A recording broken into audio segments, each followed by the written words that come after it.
নমস্কাৰ বন্ধু বান্ধৱীসকল, মই জ্যোতিষী ঠাই আজি আপোনালোকৰ মাজলৈ পুনৰ এটা নতুন ভিডিঅ' লৈ আহিছো। আজি এই ভিডিঅ'টোত মই আলোচনা কৰিম হাইপথেচিছৰ বিষয়ে, যাক কোৱা হৈছে প্ৰকল্প বুলি। প্ৰকল্পনো কি হয় এই সম্পৰ্কে মই বিস্তৃতভাৱে আজি এই ভিডিঅ'টোত আলোচনা কৰিম। অনুগ্ৰহ কৰি আপোনালোকে মোৰ এই ভিডিঅ'টো শেষলৈকে চাব বুলি আশা ৰাখিলো আৰু কেনে পালে জনাব। আৰু যিসকলে এতিয়ালৈকে মোৰ চেনেলটো ছাবস্ক্ৰাইব কৰা নাই সেইসকলে প্লিজ মোৰ চেনেলটো ছাবস্ক্ৰাইব কৰি ৰাখিব। আহকচোন পলম নকৰি আজি এই ভিডিঅ'টো আমি আৰম্ভ কৰোঁ। আজি আমি আলোচনা কৰিম তৃতীয় খণ্ডৰ বিষয়ে, য'ত আছে প্ৰকল্প, যাক কোৱা হৈছে ইংৰাজীত হাইপথেচিছ বুলি। এতিয়া সাধাৰণ অৰ্থত প্ৰকল্প মানেনো কি? সাধাৰণ অৰ্থত প্ৰকল্প হৈছে এক আনুমানিক ধাৰণা। এই ধাৰণা সত্যও হ'ব পাৰে বা অসত্যও হ'ব পাৰে।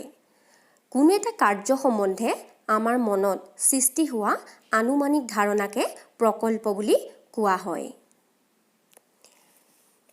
এতিয়া আহোঁ প্ৰকল্পৰ ব্যাখ্যা। কোনো ঘটনাৰ কাৰ্যকাৰণ সম্বন্ধ আৱিষ্কাৰ আৰু প্ৰমাণ কৰিবলৈ হ'লে প্ৰথমতে সাধাৰণ অভিজ্ঞতাৰ ভিত্তিত ঘটনাসমূহৰ মাজত কাৰ্যকাৰণ সম্বন্ধ থাকিব পাৰে বুলি কৰা এনে আনুমানিক ধাৰণাকেই প্ৰকল্প বুলি কোৱা হৈছে। তৰ্কশাস্ত্ৰবিদ মিলে প্ৰকল্পৰ এটা সংজ্ঞা আগবঢ়াইছে। একৰ্ডিং টু মিল, যে প্ৰকল্প হৈছে বাস্তৱ তথ্যক অনুসৰণ কৰি কিছুমান সিদ্ধান্তত উপনীত হোৱাৰ উদ্দেশ্যে কোনো সঠিক প্ৰমাণ নোহোৱাকৈ অথবা অপৰ্যাপ্ত প্ৰমাণৰ ওপৰত নিৰ্ভৰ কৰি গঠন কৰা আনুমানিক ধাৰণা। যদি সিদ্ধান্তবোৰৰ লগত জ্ঞাত সত্যৰ মিল আছে, তেনেহ'লে এই ধাৰণাও সত্য হ'ব বা সত্য হোৱাৰ সম্ভাৱনা থাকিব। মিলৰ প্ৰকল্পৰ সংজ্ঞাটো যদি আমি বিশ্লেষণ কৰোঁ, তেতিয়া আমি পাওঁ যে প্ৰকল্প এটা আনুমানিক ধাৰণা। দ্বিতীয়তে, এই ধাৰণা কৰোঁতে তাৰ সমৰ্থনত প্ৰকৃত প্ৰমাণ পোৱা নাই বা পালেও ই পৰ্যাপ্ত নহয় বা সম্পূৰ্ণ নিৰ্ভৰযোগ্য নহয়। তৃতীয়তে, এনে ধাৰণা গঠন কৰাৰ উদ্দেশ্য হৈছে এনে ধাৰণাৰ পৰা জ্ঞাত বাস্তৱ সত্য অনুসৰি কিছুমান সিদ্ধান্তত উপনীত হোৱা। চতুৰ্থতে, এই সিদ্ধান্তসমূহৰ লগত জ্ঞাত সত্য অৰ্থাৎ বাস্তৱ ঘটনাৰ মিল থাকিলে ধাৰণাটো সত্য হ'ব বা সত্য হোৱাৰ সম্ভাৱনা থাকে। এতিয়া আহোঁ প্ৰকল্পৰ স্তৰৰ সম্পৰ্কে। প্ৰকল্পৰ স্তৰক কোৱা হৈছে ষ্টেজেছ অফ হাইপথেচিছ বুলি। মিলে দিয়া প্ৰকল্পৰ যিটো সংজ্ঞা, সেইটো বিশ্লেষণ কৰিলে আমি প্ৰকল্পৰ 4টা স্তৰ দেখিবলৈ পাওঁ। আৰু সেই স্তৰকেইটা হৈছে প্ৰাকৃতিক ঘটনাৱলীৰ নিৰীক্ষণ, যাক কোৱা হৈছে অবজাৰভেশ্যন বুলি। দ্বিতীয়টো হৈছে প্ৰকল্প গঠন, ছাপ'জিশ্যন বুলি যাক কোৱা হৈছে। তৃতীয়টো হৈছে সিদ্ধান্ত নিঃসৰণ, যাক কোৱা হৈছে ডিডাকশ্যন। আৰু চতুৰ্থটো হৈছে বাস্তৱ ঘটনাৰ লগত মিল আছেনে নাই লক্ষ্য কৰা, যাক কোৱা হৈছে সত্যাপন বা প্ৰমাণীকৰণ বুলি ইংৰাজীত কোৱা হৈছে ভেৰিফিকেশ্যন। এতিয়া আমি আলোচনা কৰিম প্ৰকল্পৰ প্ৰথম স্তৰটোৰ বিষয়ে। প্ৰথম স্তৰটো হৈছে প্ৰাকৃতিক ঘটনাৱলীৰ নিৰীক্ষণ, অবজাৰভেশ্যন বুলি যাক কোৱা হৈছে। এই নিৰীক্ষণৰ জৰিয়তে আমাৰ প্ৰাকৃতিক ঘটনাৰ লগত পৰিচয় ঘটে। এই পৰিচয়ৰ ফলত ঘটনাসমূহ সম্পৰ্কে আমাৰ মনত প্ৰশ্নৰ উদয় হয় আৰু ঘটনাসমূহ ব্যাখ্যা কৰাৰ প্ৰয়োজনীয়তা উপলব্ধি কৰা হয়। প্ৰকল্পৰ প্ৰথম স্তৰৰ এটা উদাহৰণ যদি আমি চাওঁ, গছৰ পৰা পোনে পোনে আপেল এটা মাটিত পৰা দেখি নিউটনৰ মনত প্ৰশ্নৰ উদয় হৈছিল, আপেলটো কিয় মাটিত সৰি পৰিল? ইয়ে হৈছে প্ৰকল্পৰ প্ৰথম স্তৰ। প্ৰকল্পৰ দ্বিতীয় স্তৰটো হৈছে প্ৰকল্প গঠন, যাক কোৱা হৈছে ছাপ'জিশ্যন বুলি। প্ৰকল্প হৈছে এক প্ৰাৰম্ভিক আনুমানিক ধাৰণা। এই স্তৰত কি হয়? নিৰীক্ষণৰ পৰা কাৰ্যকাৰণ সম্পৰ্কে সঠিক প্ৰমাণ পোৱা নাযায় বা কিবা পালেও ই পৰ্যাপ্ত নহয়। গতিকে ইয়াৰ ওপৰত নিৰ্ভৰ কৰি কাৰ্যকাৰণ সম্বন্ধ নিৰ্ণয় কৰিব নোৱাৰি।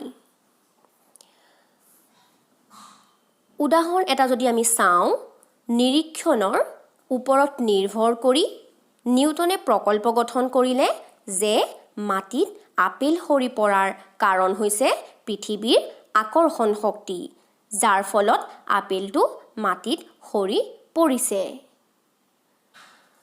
ঘটনাৰ সাম্ভাব্য কাৰণ সম্পৰ্কে যি আনুমানিক ধাৰণা কৰা হয় সেয়াই হৈছে প্ৰকল্প গঠন। এতিয়া আহোঁ প্ৰকল্পৰ তৃতীয় স্তৰটোৰ বিষয়ে, যাক কোৱা হৈছে ডিডাকশ্যন।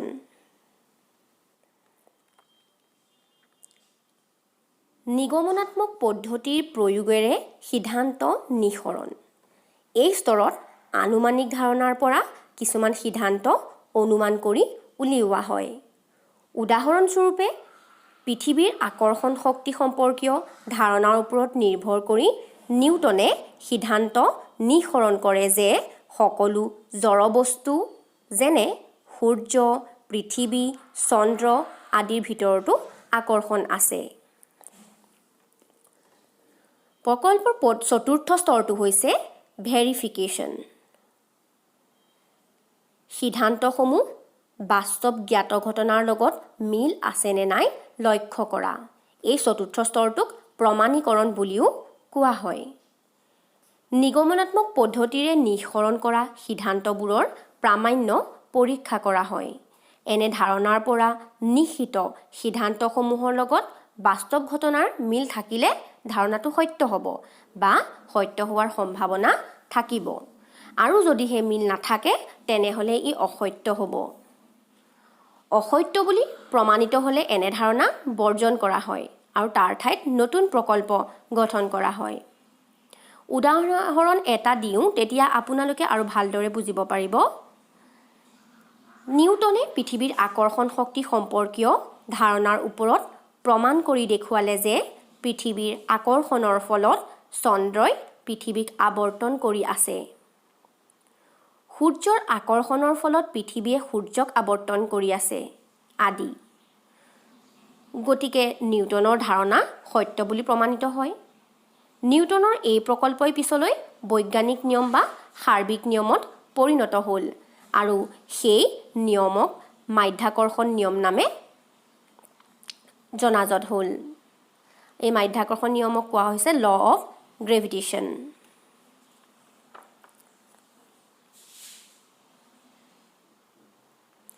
এতিয়া আমি আলোচনা কৰিম প্ৰকল্পৰ প্ৰকাৰ সম্পৰ্কে, যাক কোৱা হৈছে কাইণ্ডছ অফ হাইপথেচিছ। এই প্ৰকল্পৰ প্ৰকাৰ আকৌ তিনি প্ৰকাৰৰ। কোনো এটা ঘটনা ব্যাখ্যাৰ ভিন্নতা অনুসৰি প্ৰকল্প তিনি প্ৰকাৰৰ।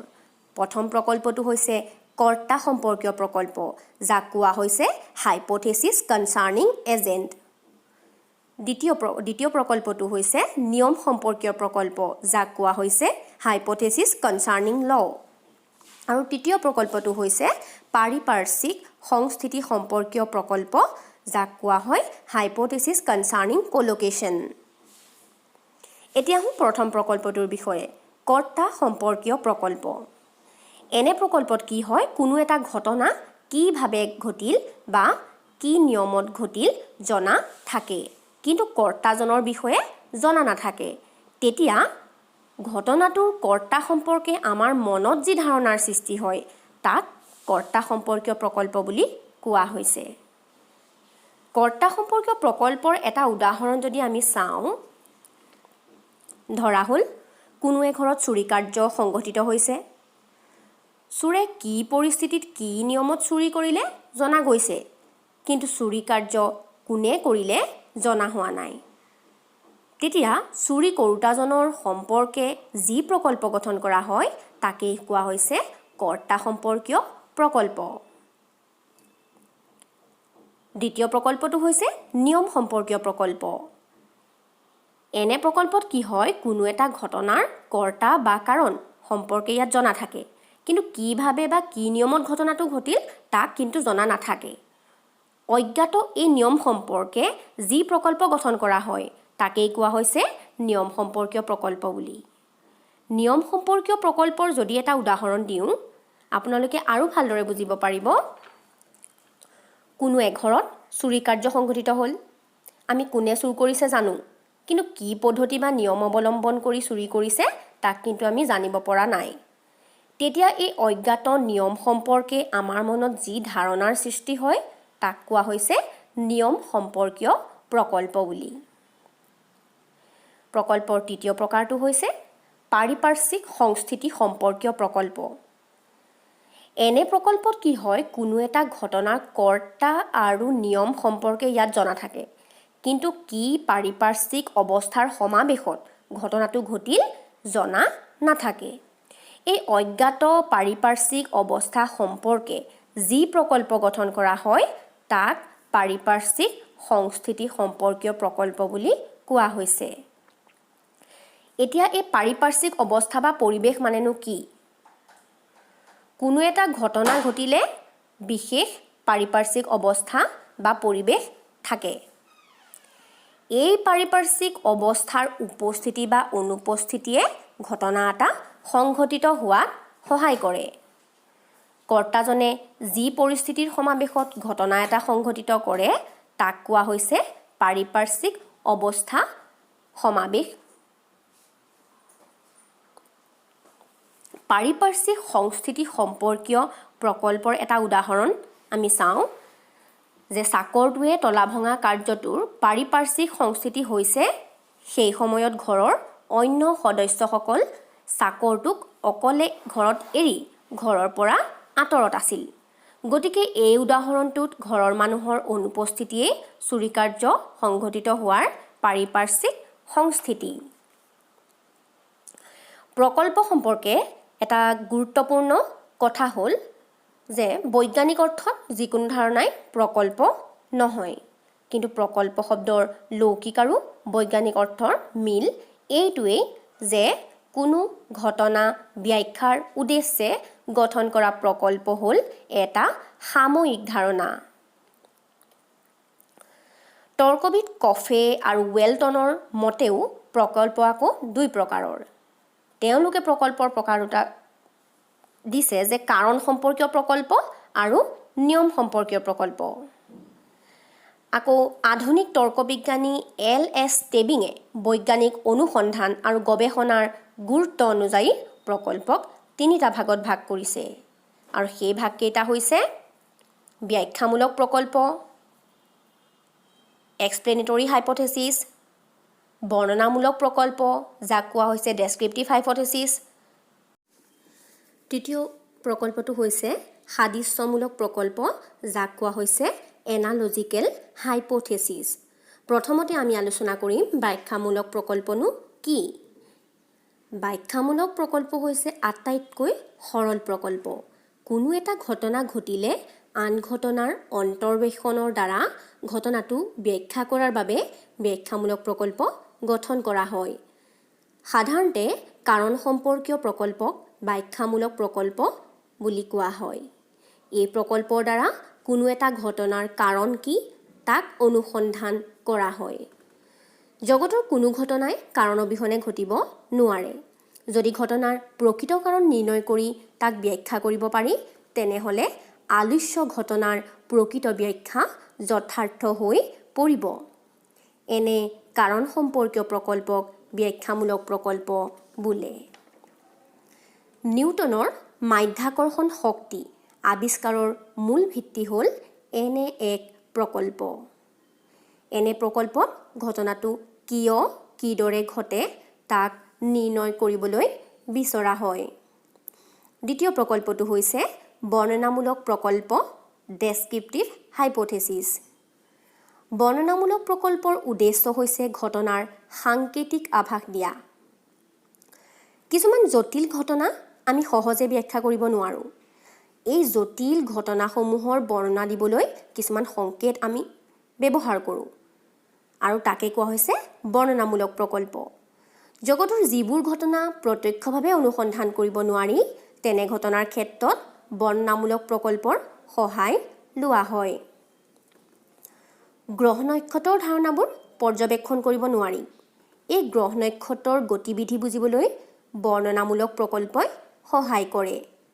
সেয়ে তেনেবোৰ ধাৰণা জ্যামিতি বা গাণিতিক ধাৰণাৰে সংকুচিত কৰি বৰ্ণনা দিয়া হয়। আকাশ, পৰমাণু আদিৰ বৰ্ণনা দিবলৈ যাওঁতে বৈজ্ঞানিকসকলে কিছুমান সংকেতৰ সহায় লয়। টলেমিৰ ভূকেন্দ্ৰিক প্ৰকল্পই নভোমণ্ডলৰ গ্ৰহ নক্ষত্ৰৰ যি জ্যামিতিক চিত্ৰৰ সহায়ত বৰ্ণনা দিছে সি বৰ্ণনামূলক প্ৰকল্পৰ এটা উদাহৰণ। বহুতেই কি হয় নিয়ম বিষয়ক প্ৰকল্পক বৰ্ণনামূলক প্ৰকল্প বুলি ক'ব খোজে, কাৰণ এই প্ৰকল্পত কিভাৱে বা কি নিয়মত প্ৰকল্পটো ঘটিল তাৰ বৰ্ণনা দিয়া হয়। নেক্সট প্ৰকল্পটো হৈছে সাদৃশ্যমূলক প্ৰকল্প, যাক কোৱা হৈছে এনালজিকেল হাইপথেচিছ। সাদৃশ্যমূলক প্ৰকল্প হৈছে বৰ্ণনামূলক প্ৰকল্পৰ এক উন্নত স্তৰ বা পৰৱৰ্তী স্তৰ। এনে প্ৰকল্পত ধাৰণা কৰা হয় যে কোনো এক শ্ৰেণীৰ ক্ষেত্ৰত যি সত্য হয় আন এক ঘটনা শ্ৰেণীৰ ক্ষেত্ৰতো সেইটো সত্য হ'ব, যদিহে দুয়োটা শ্ৰেণীৰে কিছুমান নিৰ্দিষ্ট সাধাৰণ আকাৰগত ধৰ্ম থাকে। এই প্ৰকল্পকে সাদৃশ্যমূলক প্ৰকল্প বোলে। মেক্সৱেল আৰু আন বহুতো বিজ্ঞানীয়ে সাদৃশ্যমূলক প্ৰকল্পৰ সহায়ত বিদ্যুৎ চুম্বকীয় সূত্ৰ, পোহৰ সম্পৰ্কীয় সূত্ৰ, বৈদ্যুতিক স্থিতি, বিজ্ঞানভিত্তিক তথ্য আদিৰ আৱিষ্কাৰ সাদৃশ্যমূলক প্ৰকল্পৰ সহায়ত কৰিছিল। এই সাদৃশ্যমূলক প্ৰকল্পৰ উন্নত যিটো ৰূপ তাক কোৱা হৈছে সাংগঠনিক প্ৰকল্প, ইংৰাজীত কোৱা হৈছে ষ্ট্ৰাকচাৰেল হাইপথেচিছ।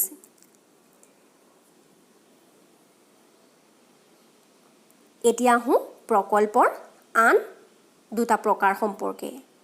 প্ৰথমটো প্ৰকল্প হৈছে কাৰ্যকৰী প্ৰকল্প, ইংৰাজীত কোৱা হয় ৱৰ্কিং হাইপথেচিছ। অধিক নিৰ্ভৰযোগ্য প্ৰকল্পৰ অভাৱত সন্তোষজনক নহয় বুলি জানিও কেৱল অনুসন্ধান কাৰ্য চলাই যাবলৈ যদি কোনো প্ৰকল্প গঠন কৰা হয় তাক কাৰ্যকৰী প্ৰকল্প বোলে। কেতিয়াবা কোনো ঘটনা অপৰিচিত আৰু জটিল স্বভাৱৰ হ'লে সেই ঘটনা ব্যাখ্যা কৰিবৰ বাবে সন্তোষজনক প্ৰকল্প গঠন কৰিব নোৱাৰি। তেতিয়া অনুসন্ধান কাৰ্য আৰম্ভ কৰাৰ উদ্দেশ্যে কোনো প্ৰকল্প গঠন কৰিব লগা হয়। কেৱল অনুসন্ধান কাৰ্য চলাবলৈ গ্ৰহণ কৰা প্ৰকল্পই হৈছে কাৰ্যকৰী প্ৰকল্প। উদাহৰণ এটা আমি চাওঁ, বিদ্যুৎ তৰল পদাৰ্থ। এইটো কাৰ্যকৰী প্ৰকল্পৰ উদাহৰণ। বিদ্যুতৰ লক্ষণ বা স্বভাৱ বুজিব নোৱাৰি। বিজ্ঞানীসকলে এনে প্ৰকল্প সাময়িকভাৱে গঠন কৰি ইয়াৰ দ্বাৰাই বিদ্যুতৰ স্বভাৱ বা লক্ষণ অনুসন্ধানৰ পথত আগবাঢ়ি গৈছিল। যেতিয়া দুটা ঘটনাৰ স্বৰূপ বা লক্ষণ ভালদৰে উপলব্ধি কৰিব পাৰি তেতিয়াই কাৰ্যকৰী প্ৰকল্প পৰিত্যাগ কৰা হয় আৰু তাৰ ঠাইত বেছি নিৰ্ভৰযোগ্য আৰু গ্ৰহণযোগ্য প্ৰকল্প গঠন কৰা হয়। এতিয়া প্ৰকল্পৰ আন এটা প্ৰকাৰ সম্পৰ্কে আলোচনা কৰোঁ, সেইটো হৈছে তদৰ্থ প্ৰকল্প, যাক কোৱা হৈছে এডহক হাইপথেচিছ।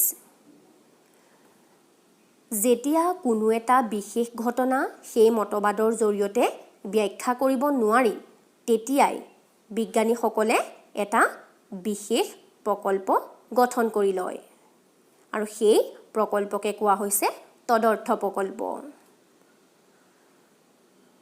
অৰ্থাৎ কোনো বিশেষ ধৰণৰ ঘটনা ব্যাখ্যাৰ বাবে যি বিশেষ প্ৰকল্প গঠন কৰা হয় তাকো আমি তদৰ্থ প্ৰকল্প বুলি কওঁ। এনে প্ৰকল্পই কেৱল বিশেষ ঘটনাকহে ব্যাখ্যা কৰিব পাৰে। ঘটনা সৃষ্টিৰ ক্ষেত্ৰত কোনো এটা প্ৰকল্পক যেতিয়া ক্ষণস্থায়ীভাৱে গঠন কৰা হয় তাকেই তদৰ্থ প্ৰকল্প বুলি কোৱা হৈছে। তদৰ্থ প্ৰকল্পই যি ঘটনা ব্যাখ্যা কৰাৰ বাবে গঠন কৰা হয় কেৱল সেই ঘটনাকহে ব্যাখ্যা কৰে। এই প্ৰকল্প সকলো সময়তে প্ৰমাণিত নহ'বও পাৰে। উদাহৰণস্বৰূপে জ্যোতিৰ্বিদসকলে ইউৰেনাছ গ্ৰহৰ গতিপথৰ বিচ্যুতি ব্যাখ্যাৰ বাবে তদৰ্থ প্ৰকল্প গঠন কৰিছিল।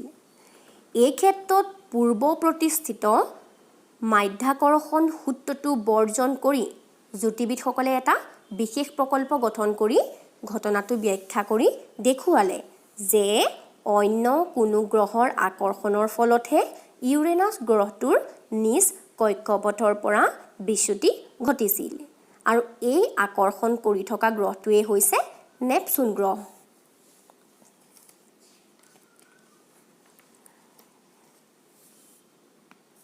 এতিয়া আহোঁ বৈধ প্ৰকল্পৰ চৰ্তসমূহৰ বিষয়ে, যাক কোৱা হৈছে কণ্ডিশ্যনছ অফ ভেলিড হাইপ'থেচিছ।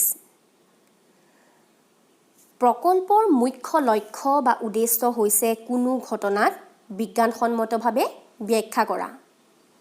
বিজ্ঞানে প্ৰকল্পৰ সহায়ত বিভিন্ন ঘটনাক ব্যাখ্যা কৰে। তৰ্কবিজ্ঞানীসকলে বৈধ প্ৰকল্পৰ কিছুমান চৰ্ত উল্লেখ কৰে আৰু তেওঁলোকৰ মতে এই চৰ্তসমূহ পালন কৰিলেহে এটা প্ৰকল্প বৈধ হয়। এতিয়া এই চৰ্তসমূহ হ'ল, প্ৰথম চৰ্তটো হৈছে প্ৰাসংগিকতা, যাক কোৱা হৈছে ৰেলিভেন্স। দ্বিতীয়তে সত্যাপনীয়তা, যাক কোৱা হৈছে টেষ্টেবিলিটি। তৃতীয়তে সুপ্ৰতিষ্ঠিত পূৰ্ব প্ৰতিষ্ঠিত প্ৰকল্পৰ সৈতে সংগতিপূৰ্ণ আৰু আত্মসংগতিপূৰ্ণতা, যাক কোৱা হৈছে compatibility with previously well established hypothesis and compatibility also' with itself. চতুৰ্থটো হৈছে ভৱিষ্যৎবাণী কৰাৰ শক্তি, প্ৰেডিক্টিভ পাৱাৰ। আৰু পঞ্চমটো হৈছে সৰলতা, যাক কোৱা হৈছে চিম্প্লিচিটি বুলি। এতিয়া বৈধ প্ৰকল্পৰ প্ৰথম চৰ্তটোৰ বিষয়ে আমি আলোচনা কৰিম। প্ৰথম চৰ্তটো হৈছে প্ৰাসংগিকতা। ৰেলিভেন্স অৰ্থাৎ প্ৰাসংগিকতা হৈছে বৈধ প্ৰকল্পৰ এটা প্ৰয়োজনীয় চৰ্ত। কোনো এটা ঘটনা ব্যাখ্যা কৰিবৰ বাবে যি প্ৰকল্প গঠন কৰা হয়, ই যদি প্ৰাসংগিক নহয় তেন্তে তেনে প্ৰকল্পৰ পৰা কোনো সিদ্ধান্ত নিশ্চিত কৰিব নোৱাৰি। অৰ্থাৎ এই কথাটো সৰলকৈ ক'বলৈ গ'লে, কোনো ঘটনা ব্যাখ্যা কৰিবৰ বাবে আমি যি প্ৰকল্প গঠন কৰোঁ, সেই ঘটনাৰ ব্যাখ্যাৰ বাবে প্ৰকল্পটোৰ সম্পৰ্ক থাকিব লাগিব। তেতিয়াহে প্ৰকল্পটো প্ৰাসংগিক হ'ব। সম্পৰ্ক নাথাকিলে প্ৰকল্পটো অপ্ৰাসংগিক হ'ব। উদাহৰণস্বৰূপে, অসমত প্ৰাদুৰ্ভাৱ হোৱা কলেৰাৰ কাৰণ নিৰ্ণয় কৰিবলৈ যদি প্ৰকল্প গঠন কৰা হয়, চীনৰ দুৰ্ভিক্ষ ইয়াৰ কাৰণ, তেনেহ'লে প্ৰকল্পটো অপ্ৰাসংগিক হ'ব। আনহাতে আন এটা উদাহৰণ যদি আমি চাওঁ, অসমৰ ছাত্ৰ ছাত্ৰীসকলৰ বৌদ্ধিক অৱনতিৰ কাৰণ হিচাপে যদি ভবা হয় অসমৰ ছাত্ৰ ছাত্ৰীসকলৰ অমনোযোগিতা আৰু শ্ৰমবিমুখতাই ইয়াৰ কাৰণ, তেনেহ'লে প্ৰকল্পটো প্ৰাসংগিক হ'ব। IM কপিৰ মতে এটা সুপ্ৰকল্প প্ৰাসংগিক হ'বই লাগিব। এটা প্ৰকল্প অপ্ৰাসংগিক হ'লে যি ঘটনা ব্যাখ্যাৰ বাবে তাক আগবঢ়োৱা হয়, সেই ঘটনাৰ যথাযথ ব্যাখ্যা আগবঢ়োৱাত সফল হ'ব নোৱাৰিব। বৈধ প্ৰকল্পৰ দ্বিতীয় চৰ্তটো হৈছে সত্যাপনীয়তা। বৈধ প্ৰকল্প এটা সদায় সত্যাপনীয় হ'ব লাগে। এতিয়া সত্যাপনীয় মানেনো কি? সত্যাপনীয়তাৰ অৰ্থ হৈছে প্ৰকল্পটোৰ সত্যতা বা অসত্য বুলি প্ৰমাণ হোৱাৰ যোগ্যতা। সত্যাপনীয়তাই এটা বৈজ্ঞানিক প্ৰকল্পক অন্যান্য অবৈজ্ঞানিক প্ৰকল্পৰ পৰা পৃথক কৰে। যিটো প্ৰকল্পৰ সত্যতা বা অসত্যতা প্ৰমাণৰ যোগ্য নহয়, সেই প্ৰকল্পই কেতিয়াও ঘটনাৰ যথাৰ্থ ব্যাখ্যা কৰিব নোৱাৰে। এইদৰে সত্য বা অসত্য বুলি প্ৰমাণিত হোৱাৰ যোগ্যতা নাথাকিলে কোনো প্ৰকল্পই বৈধ হ'ব নোৱাৰে।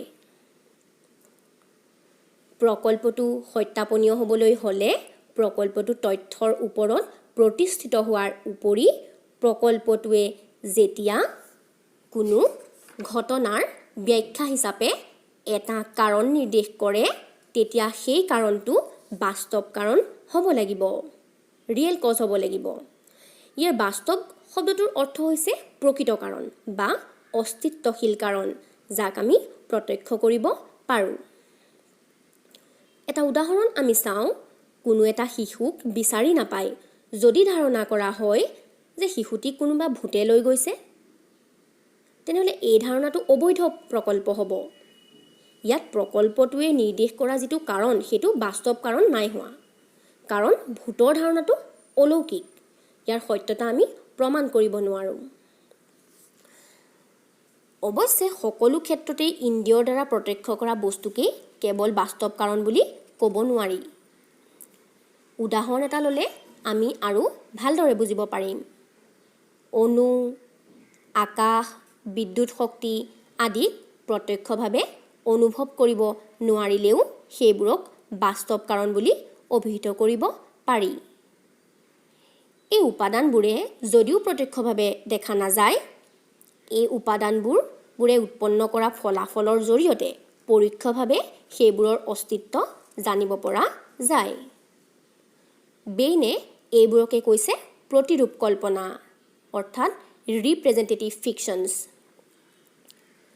গতিকে আমি বুজিব পাৰিছোঁ যে প্ৰকল্পৰ সত্যাপনীয় দুই ধৰণে কৰা হয়। এটা হৈছে প্ৰত্যক্ষভাৱে আৰু আনটো হৈছে পৰোক্ষভাৱে। প্ৰত্যক্ষভাৱে সত্যাপনীয়তা প্ৰমাণ কৰিবৰ বাবে পৰ্যবেক্ষণ আৰু পৰীক্ষণৰ সহায় লোৱা হয়। বৈধ প্ৰকল্পৰ তৃতীয় চৰ্তটো হৈছে সুপ্ৰতিষ্ঠিত, পূৰ্ব প্ৰতিষ্ঠিত প্ৰকল্পৰ সৈতে সংগতিপূৰ্ণ আৰু আত্মসংগতিপূৰ্ণতা। বৈধ প্ৰকল্প সুপ্ৰতিষ্ঠিত বা পূৰ্ব প্ৰতিষ্ঠিত প্ৰকল্পৰ লগত সংগতিপূৰ্ণ হ'ব লাগিব। এটা স্ববিৰোধী প্ৰকল্পৰ কোনো বৈজ্ঞানিক মূল্য নাথাকে। উদাহৰণস্বৰূপে, যদি ধাৰণা কৰা হয় যে স্বাস্থ্যকৰ আহাৰ সেৱনেই তেওঁৰ স্বাস্থ্যৰ অৱনতিৰ কাৰণ, তেতিয়াহ'লে এই ধাৰণাটো আত্মবিৰোধী হ'ব বা স্ববিৰোধী হ'ব। বিজ্ঞানসন্মতভাৱে প্ৰতিষ্ঠিত কিছুমান বিষয় আছে যিবোৰৰ বিৰোধিতা কৰিব নোৱাৰে প্ৰকল্পই। উদাহৰণস্বৰূপে, লেভিয়াৰে গঠন কৰা প্ৰকল্প মতে ইউৰেনাছ গ্ৰহৰ কক্ষৰ বাহিৰত আৰু এটা গ্ৰহৰ অৱস্থিতি সম্পৰ্কে কৰা প্ৰকল্পটো জ্যোতিৰ্বিজ্ঞানৰ মূলতত্ত্বৰ সৈতে সম্পূৰ্ণ সংগতিপূৰ্ণ আছিল। আৰু এই প্ৰকল্পৰ ফলস্বৰূপেই 1846 চনত নেপচুন নামৰ গ্ৰহটোৰ আৱিষ্কাৰ হৈছিল। এই চৰ্তটো সকলো ক্ষেত্ৰতে প্ৰযোজ্য নহয়। বৈজ্ঞানিক উন্নতিৰ ইতিহাসত প্ৰায়ে দেখা যায় যে নতুন নতুন প্ৰকল্পৰে পূৰ্ব প্ৰতিষ্ঠিত প্ৰকল্পৰ বিৰোধিতা কৰা হয় আৰু তাৰ ঠাইত নতুন উন্নত বিকল্প হিচাপে পৰিগণিত হৈছে। উদাহৰণস্বৰূপে, টলেমিয়ে আগবঢ়োৱা সূত্ৰ অনুসৰি পৃথিৱী সৌৰজগতৰ কেন্দ্ৰবিন্দু বুলি ভবা হৈছিল আৰু সূৰ্যকে আদি কৰি সকলো গ্ৰহ নক্ষত্ৰই পৃথিৱীৰ চাৰিওফালে পৰিভ্ৰমণ কৰে বুলি ভবা হৈছিল। কিন্তু তাৰ পাছত কপাৰ্নিকাছে আগবঢ়োৱা প্ৰকল্প অনুসৰি দেখা গ'ল যে প্ৰকৃততে সূৰ্যইহে সৌৰজগতৰ কেন্দ্ৰ আৰু পৃথিৱীকে আদি কৰি সকলো গ্ৰহ নক্ষত্ৰই সূৰ্যৰ চাৰিওফালে পৰিভ্ৰমণ কৰে। তেতিয়া এই সূত্ৰটো অধিক যুক্তিপূৰ্ণ বুলি গ্ৰহণ কৰি টলেমিৰ সূত্ৰটো অগ্ৰাহ্য কৰা হয়। অৱশ্যে পৰ্যাপ্ত অভিজ্ঞতালব্ধ ব্যৱহাৰিক তথ্য আৰু প্ৰমাণৰ অবিহনে সাধাৰণতে প্ৰতিষ্ঠিত সূত্ৰৰ সলনি কৰা নহয়। প্ৰকল্পৰ বৈধতা নিৰ্ণয় কৰিবলৈ যাওঁতে এই চৰ্তটো অতি সাৱধানতাৰে প্ৰয়োগ কৰা হয়।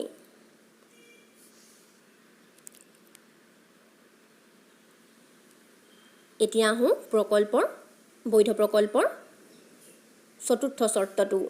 সেইটো হৈছে ভৱিষ্যতবাণী কৰাৰ ক্ষমতা, যাক কোৱা হৈছে প্ৰেডিক্টিভ পাৱাৰ বুলি। প্ৰকল্পৰ ভৱিষ্যতবাণী কৰাৰ ক্ষমতা থাকিব লাগে। কোনো এটা ঘটনা ব্যাখ্যা কৰিবৰ বাবে প্ৰকল্প গঠন কৰা হয়। সেই ঘটনাক ব্যাখ্যা কৰাৰ উপৰিও প্ৰকল্পটোৱে যদি ভৱিষ্যতবাণী কৰিব পাৰে, তেন্তে প্ৰকল্পৰ সত্যতা অধিক দৃঢ়ভাৱে প্ৰমাণিত হ'ব বুলি ক'ব পাৰি। দুটা প্ৰকল্পৰ মাজত যদি এটাৰ আনটোতকৈ বেছি সংখ্যক প্ৰত্যক্ষ গ্ৰাহ্য ঘটনাৰ ব্যাখ্যা কৰাৰ ক্ষমতা থাকে, তেন্তে সেই প্ৰকল্পটোৰ বেছি ভৱিষ্যৎবাণী কৰিব পৰা ক্ষমতা থকা বুলি কোৱা হয়। উদাহৰণস্বৰূপে, গেলিলিঅ'ৰ প্ৰকল্পৰ তুলনাত নিউটনৰ মাধ্যাকৰ্ষণ শক্তিৰ সূত্ৰ আৰু গতি সংক্ৰান্ত তিনিটা নিয়মৰ ভৱিষ্যৎবাণী কৰাৰ ক্ষমতা অধিক। কিয়নো নিউটনৰ প্ৰকল্পৰ জৰিয়তে গেলিলিঅ'ৰ প্ৰকল্পটো ব্যাখ্যা কৰিব পৰা ঘটনাৰ উপৰিও অন্যান্য বহুতো ঘটনাৰ ব্যাখ্যা কৰিব পৰা যায়। এই চৰ্তটোৰ এটা গুৰুত্বপূৰ্ণ নঞৰ্থক দিশো আছে। কেতিয়াবা দুটা প্ৰকল্পই একেধৰণে প্ৰাসংগিক, পূৰ্বপ্ৰতিষ্ঠিত, সুপ্ৰতিষ্ঠিত প্ৰকল্পৰ সৈতে সংগতিপূৰ্ণ হোৱা দেখা যায়। তেনে ক্ষেত্ৰত সেই দুটা প্ৰকল্পৰ মাজৰ পৰা কোনটো গ্ৰহণ কৰা হ'ব তাৰ বাবে নিৰ্ণায়ক দৃষ্টান্ত অৰ্থাৎ ক্ৰুচিয়েল ইনষ্টেন্সৰ সহায় লোৱা হয়। এতিয়া আমি আলোচনা কৰিম নিৰ্ণায়ক দৃষ্টান্তনো কি? ঘটনাৰ লগত যুক্ত যি বিশিষ্ট দৃষ্টান্ত বা লক্ষণ নিৰ্ণয়ৰ সহায়ত দুই বা তাতোধিক প্ৰতিদ্বন্দ্বী প্ৰকল্পৰ ভিতৰত মাত্ৰ এটাক ঘটনাৰ সন্তোষজনক ব্যাখ্যা হিচাপে নিৰ্বাচন কৰি আনবোৰক বৰ্জন কৰা সম্ভৱ হয়, সেই দৃষ্টান্তক কোৱা হয় নিৰ্ণায়ক দৃষ্টান্ত অৰ্থাৎ ক্ৰুচিয়েল ইনষ্টেন্স, যাক চৰম দৃষ্টান্ত বুলিও কোৱা হৈছে। নিৰীক্ষণ আৰু পৰীক্ষণ উভয় প্ৰক্ৰিয়াৰে ইয়াক নিৰ্ণয় কৰিব পাৰি। নিৰীক্ষণৰ জৰিয়তে নিৰ্ণয় হ'লে তাক নিৰীক্ষণলব্ধ চৰম দৃষ্টান্ত বুলি কোৱা হয় আৰু পৰীক্ষণৰ দ্বাৰা নিৰ্ণীত হ'লে তাক পৰীক্ষণলব্ধ চৰম দৃষ্টান্ত বুলি কোৱা হয়। এতিয়া আহোঁ প্ৰকল্পৰ শেষৰটো চৰ্ত, যাক কোৱা হৈছে সৰলতা, চিম্প্লিচিটি। এটা বৈধ প্ৰকল্প সৰল হ'ব লাগিব। যিবোৰ প্ৰকল্পই প্ৰয়োজনীয়ভাৱে অস্পষ্ট আৰু জটিল ধাৰণাসমূহৰ ব্যৱহাৰ নকৰাকৈ ঘটনাটো সৰলভাৱে ব্যাখ্যা কৰিবলৈ সক্ষম হয়, সেই প্ৰকল্পকে সৰল বুলি কোৱা হয়। কেতিয়াবা দেখা যায় যে দুটা প্ৰতিদ্বন্দ্বী প্ৰকল্পৰ মাজত যিটো প্ৰকল্প অধিক সৰল সেইটোকেই গ্ৰহণযোগ্য যথাৰ্থ ব্যাখ্যা বুলি ধৰা হয়। বিজ্ঞানৰ ইতিহাসত টলেমী আৰু কপাৰনিকাছে আগবঢ়োৱা প্ৰকল্প দুটাৰ উদাহৰণ ল'ব পাৰি। এই দুইটা প্ৰকল্পৰে উদ্দেশ্য আছিল গ্ৰহ নক্ষত্ৰৰ গতি ব্যাখ্যা কৰা। টলেমীয়ে আগবঢ়োৱা প্ৰকল্প অনুসৰি পৃথিৱীক কেন্দ্ৰ কৰি সৌৰজগতৰ সকলো গ্ৰহ নক্ষত্ৰই পৰিভ্ৰমণ কৰে। আনহাতে কপাৰনিকাছৰ প্ৰকল্প অনুসৰি সূৰ্যক কেন্দ্ৰ কৰি সৌৰজগতৰ সকলো গ্ৰহ পৰিভ্ৰমণ কৰে। এই দুটা প্ৰকল্পই বৈধ প্ৰকল্পৰ আন সকলো চৰ্ত পূৰণ কৰিছে। এই দুটা প্ৰকল্পই পূৰ্বপ্ৰতিষ্ঠিত প্ৰকল্পৰ সৈতে সংগতিপূৰ্ণ আছিল, প্ৰাসংগিক আছিল আৰু প্ৰকল্প দুটাৰ সত্যাপনীয়তাও পৰীক্ষণৰ দ্বাৰা নিৰ্ণয় কৰিব পৰা গৈছিল। এই দুইটা প্ৰকল্পৰে ব্যাখ্যা কৰিব পৰা যোগ্যতাও আছিল। এই দুইটা প্ৰকল্পৰ মাজত থকা প্ৰধান পাৰ্থক্যটো হ'ল কপাৰনিকাছৰ প্ৰকল্পটো টলেমীৰ প্ৰকল্পতকৈ অধিক সৰল আছিল। তুলনামূলক সৰলতাৰ বাবে কপাৰনিকাছৰ প্ৰকল্পটো অধিক গ্ৰহণযোগ্য হিচাপে বিবেচিত হ'ল। যিবিলাক প্ৰকল্পই ঘটনা সম্পৰ্কে বিশদ তথ্য দিব পাৰে আৰু প্ৰয়োগ ক্ষেত্ৰত ব্যাপক আৰু ঘটনা সম্পৰ্কে এক সুসংগত ব্যাখ্যা আগবঢ়াব পাৰে, তেনে প্ৰকল্পকে সৰল প্ৰকল্প বুলিব পাৰি।